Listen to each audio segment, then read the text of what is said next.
வணக்கம். எப்படி இருக்கீங்க? இப்போ பார்க்க போற பாட்டு வந்து குறுந்தொகையில 249 பாடியவர் கபிலர். திணை குறிஞ்சி. இது வந்து ஒரு ஒரு சைக்காலஜிக்கலா ரொம்ப அழகான ஒரு பாட்டு.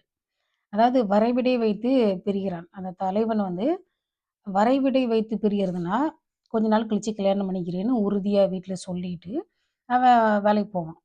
பணம் சேர்த்துட்டு திரும்பி வருவான். அதாவது அந்த இடைப்பட்ட காலத்துல அவளுக்கு வந்து மனசு கஷ்டமா இருக்கும். அப்படின்னு தோழி சொல்றாங்க. "அதுவரைக்கும் நீ வருத்தப்படாம இருப்பியா?" அப்படின்னு சொல்லி கேட்குறாங்க. அதாவது ஆற்றுவாய். உன்னோட மனச நீ வந்து தேத்திக்குவியா? வர்ற வரைக்கும். அப்போ வந்து ஒரு பாட்டு சொல்றா. அருமையான பாட்டு. இது வந்து நம்ம நிஜ வாழ்க்கையிலலாம் இப்படிலாம் நடக்கும். நீங்க கவனிச்சு பாருங்க. "இனமயில் அகவும் மறம்பயில் காணத்து, நரைமுக ஊகம் பார்ப்பொடு பனிப்ப, படுமழை பொழிந்த சாரல் அவர்நாட்டு, குன்றம் நோக்கினன் தோழி, பண்டையற்றோ கண்டிசின் நுதலே." அதாவது என்னன்னா, இனமயில் அகவும். இது வந்து ஒரு மழை பெய்ய போற டைம். நல்ல ஒரு மழை பெய்யறதுக்கு முன்னாடி, அதாவது நல்லா சில்லுன்னு காத்தடிக்கும். அந்த மழை வரப்போகுது அப்படின்னு நீங்க இங்க எல்லா ஊர்லயும் அப்படித்தான் இருக்கும். மழை வரப்போகுது அப்படின்னா, மேகங்கள் கருப்பா இருக்கும். சில்லுன்னு காத்து வரும். காத்து வந்தா கொஞ்ச நேரத்தில மயில் வந்து நடனம் ஆடும். மயில் வந்து தோகை விரிச்சு ஆடும். சரிங்களா? அதாவது இனமயில் அகவும். அந்த மழை வரப்போற சந்தோஷத்தில அது அது வந்து கத்துதுன்னு சொல்லுவோம் இல்லையா? அகவுதல். அப்ப வந்து அது வந்து அகவுறப்போ டான்ஸும் ஆடும். அடுத்து மரம் பயில் காணத்து. மரங்கள் செறிந்த அந்த காட்டுல, கானகம்னா காட்டில், நரைமுக ஊகம் பார்ப்போடு பனிப்பு. அதாவது நரைமுக ஊகம்னா வெள்ள குரங்கு. முகம் வந்து வெள்ளையா இருக்கும். இப்பவும் அந்த குரங்குலாம் இருக்கு. அந்த குறிஞ்சி நிலத்துல. முகம் வெள்ளையா இருக்கும். அந்த குரங்கு வந்து பார்ப்பொடு. பார்ப்புன்னா குட்டின்னு அர்த்தம். அதாவது பாப்பான்னு சொல்றோம்ல, அதுதான் பார்ப்பு. பார்ப்பொடு பனிப்ப அப்படின்னு நடுங்குதாம். மழை வரப்போகுது, சில்லுன்னு காத்தடிக்குது. படுமழை பொழிந்த சாரல். உடனே மழையும் வந்துடுச்சு. நல்ல சரியான மழை பெய்யுது. பெருமழை பெய்யுது. அந்த பெருமழை பொழிகின்ற அந்த சாரல், அவர் நாட்டு குன்றம் நோக்கினேன். அப்போ அதாவது ஒரு மழை பெய்யிற காட்சிய சொல்றாங்க. மயில் அகவுது. அடுத்து வந்து அடர்த்தியான காட்டுல அப்படியே மேகம் கூடி மழை பெய்யுது. குரங்கெல்லாம் அப்படியே நடுங்குது. ஏன்னா, மரத்துல உட்காந்துருக்கு. அந்த குட்டிய நல்லா டைட்டா புடிச்சுக்கிட்டு உட்காந்துருக்குது.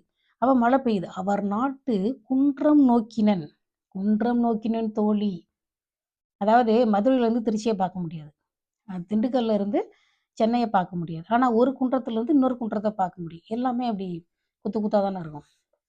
அப்ப இவளுடைய குன்றுல இருந்து, அதாவது மலையில ஹில்ஸ் ஏரியா. இவளோட இடத்துல இருந்து அந்த பையன் இருக்கிற இடத்த அவ பார்க்குறா. அங்க மழை பெய்யுது. அப்படியே சில்லுன்னு அங்க மழை பெஞ்சுச்சுன்னா பக்கத்துல அப்படியே சில்லுன்னு காத்து அடிக்கும்ல. பண்டையற்றோ குன்றம் நோக்கினன் தோழி, பண்டையற்றோ கண்டிசின் நுதல்னா நெற்றி. அதாவது என்னுடைய அதாவது ஒரு டல் லுக்ல அதாவது பசலை நோய்ங்கிறது ஸ்கின் ப்ராப்ளம். வருத்தத்தினால வர்றது. அந்த மாரி வர்ற அந்த பசப்பு, அதாவது பசலை, அந்த குன்றத்த பார்த்தோனே சந்தோஷத்துல அது மாறிடுச்சாம். என்னோட நெற்றி பாரு பழைய மாதிரி ஆயிடுச்சு. பண்டையற்றேன்னா முன்னாடி இருந்த மாதிரி. முன்னாடி இருந்த மாதிரி ஆயிடுச்சு. "என் நெற்றிய கவனிச்சியா?" அப்படின்னு சொல்லி தோழியே கேட்கிறா. இது வந்து எப்படின்னா, ஒரு சில நல்ல தமிழ் சினிமாலலாம் காமிப்பாங்க. அந்த பொண்ணு அந்த வீட்ட சேர்ந்த பொண்ணு. அந்த பொண்ணு காலேஜுக்கு போயிருக்கும். ஒரு படத்த பார்த்தேன். அந்த படம் பேர் மறந்து போச்சு. அந்த பையன் வந்து ஸ்கூட்டர் எடுத்துட்டு அடிக்கடி அந்த வீட்டு பக்கம் போவாரு.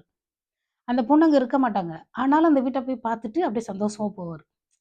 அதாவது அந்த வீட்ட பார்க்குறப்பவே அந்த பொண்ணையே பார்த்த மாரி ஒரு ஃபீல். வந்து ஒரு பொண்ணு வந்து ஒரு இடத்துல வேலை செய்றாங்க. அந்த பொண்ண போயிட்டு ஆஃபீஸ்க்குள்ள போய் பார்க்க முடியுமா? அப்படி அதான் சினிமால காமிப்பாங்க. ஆனா நிஜத்துல அப்படி போ முடியாதுல்ல. அப்ப அந்த ஆஃபீஸ பார்க்குறப்பயே ஒரு சந்தோஷம். ஓ! இங்க தான் வேலை செய்றாரு. சாரி இங்க தான் வேலை செய்றாங்க. அப்படின்னு சொல்லிட்டு ஒரு சந்தோஷமா இருக்கும் இல்லையா? அதுதான் வந்து அதே ஃபீல் தான் இதுலயும். குன்றம் நோக்கினன். அந்த குன்றத்த பார்த்தப்போ, அவன் அங்க அந்த குன்றத்துல இல்ல. அவன் வேற அதாவது வரைவிடை வைத்து பிரிஞ்சிருக்கான் இப்போ. பொருள்வையின் பிரிவுல போயிருக்கான். ஆனா குன்றத்த பார்க்குறப்பவே, அது நான் காதலிக்கிற ஒருத்தருடைய குன்று, அந்த மலை அப்படின்னு சொல்லிட்டு அந்த சந்தோஷத்திலேயே தூரத்துல பார்க்குறப்போ, அதான் எங்க அதாவது ஃப்யூச்சரா அங்க போய் குடியிருக்க போறனால, அதுதான் என் ஊரு அப்படின்னு சொல்லுவாங்க. பொதுவா லேடீஸ் அப்படிதான் பேசுவாங்க. அது எங்க ஊரு அப்படின்னு. அந்த குன்றத்த பார்த்தோனே சந்தோஷத்துல அவளுக்கு வந்து அந்த பசல நோய் போயிடுதாம்மா. எப்படி இருக்கு? ஏன்னா இது இது வந்து அ எப்படி சொல்றது? இப்போ வந்து ஒரு ஆஸ்திரேலியா இங்கிலீஷ் பையன், ஒரு இந்தியன் பொண்ண லவ் பண்றாருன்னு வச்சுக்கோங்க. For example. இந்தியர்கள் யார பார்த்தாலும், இவங்களுக்கு அந்த பொண்ணு தெரிஞ்சவங்களா இருப்பாங்களோ அப்படின்லாம் தோணும். அதாவது யார பார்த்தாலும் நம்மளுக்கு தெரிஞ்சவங்க மாரியும், சொந்தக்காரங்க மாதிரியும் ஒரே சந்தோஷமா இருக்கும். புரியுதுங்களா நான் சொல்றது? அந்த போல அந்த காதல் மயக்கத்திலயும், காதல் உணர்வுல அப்படி அவங்களுக்கு தோணும். அதுபோல அந்த குன்றத்த பார்த்தோனே, எவ்வளோ அழகா இருக்கு! மழை பெய்யுது. அங்க அங்க ஒரு மயிலோட அகவர சத்தம் கேட்கிறப்போ எப்படி இருக்கும்? எவ்வளோ நல்லா இருக்கு! இது ஏன்? இது அம்மா ஊரு. அதுதான் என் ஊரு. அப்படின்னு தோணும். அதாவது அதாவது ஏசி போட்டாலும் கஷ்டமா இருக்கு. ஏசி போடலனாலும் கஷ்டமா இருக்கு. தொண்ட கரங்குது பேச முடியல. இன்னொரு விஷயம் சொல்றேங்க. இந்த பாட்டு முடிஞ்சிருச்சு. விஜய் நடிகர் விஜய் அவர் ஒய்ஃபு. அப்புறம் அந்த சம்மந்தப்பட்ட நடிகை. அவங்க குடும்ப பிரச்சனை. சரிங்களா? ஒரு ஒரு விவாகரத்துன்றது கணவன் மனைவிக்கு இடையில இருக்கிற பாசம் இல்லாததுனால வந்த பிரச்சனை. இதுக்கு போய் எதுக்கு YouTubeல இவ்ளோ பேர் பேசுறீங்கன்னு எனக்கு தெரியல. அதாவது அன்பே இல்லாம ஒரே வீட்ல 2 பேரும் குந்தி இருக்கிறதுக்கு யார பிடிக்குதோ அவங்கள கல்யாணம் பண்ணிக்கலாம்ல. அதாவது இவர் வந்து இந்த நடிகர் வந்து இன்னொருத்தர கல்யாணம் பண்ற மாரி, அவங்க மனைவியும் இன்னொருத்தர கல்யாணம் பண்றதுக்கு அவர்களுக்கு உரிமை இருக்கு. அதுதான் வந்து சுதந்திரம். அதாவது யாரும் வந்து திருமணத்துக்காக பொறக்கல. சரிங்களா? விஜயோட திருமணத்த பத்தியோ, அந்த மனைவி பாவம் அவங்கள திட்டுறாங்களாமா. எனக்கு அதெல்லாம் தெரியாது. அடுத்து வந்து நடிகைய திட்டுறாங்க. நம்ம வந்து இதுல சம்மந்தப்படவே இல்ல. நமக்கு இதுக்கு சம்மந்தமே கிடையாது.